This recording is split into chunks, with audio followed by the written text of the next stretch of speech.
Bharat, Australia జట్ల మధ్య జరిగిన సెమీఫైనల్స్ మ్యాచ్‌లో భారత జట్టు అత్యద్భుతమైన విజయం సాధించింది.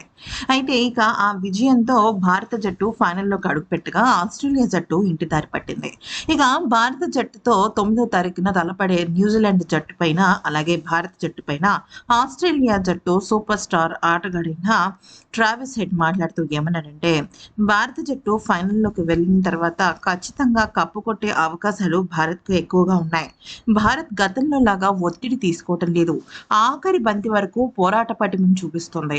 గతంలో భారత జట్టును ఎక్కువగా కాన్ఫిడెన్స్ దెబ్బతీస్తే వాళ్ళు డీలా పడిపోయేవారు. కానీ ఇప్పుడు వాళ్ళ ఆట తీరు మారింది. ఆటగాళ్లలో ఆలోచన విధానం మారింది. అది ఆ జట్టుకు చాలా కలిసి వచ్చే అంశం. అయితే ఆస్ట్రేలియా జట్టు ఖచ్చితంగా ఫైనల్స్‌లోకి వెళ్తుందని అనుకున్నాను. కానీ భారత్ ఆట తీరు చూసిన తర్వాత అవంతా కూడా కేవలం ఆహ్, అవ్వని పని, అసాధ్యమైన పనని నాకనిపించింది. అయితే న్యూజిలాండ్ జట్టు కూడా తక్కువేం కాదు. న్యూజిలాండ్ జట్టుకు ఉండే అడ్వాంటేజెస్ వాళ్ళకి ఉన్నాయి. వాళ్ళలో అత్యద్భుతమైన ఆట డెప్త్ ఉంది. ఆ డెప్త్‌ని భారత జట్టు అర్థం చేసుకొని ముందుకు నడిస్తే విజయం సాధించే అవకాశాలు భారత్‌కు ఉన్నాయంటూ పేర్కొన్నాడు.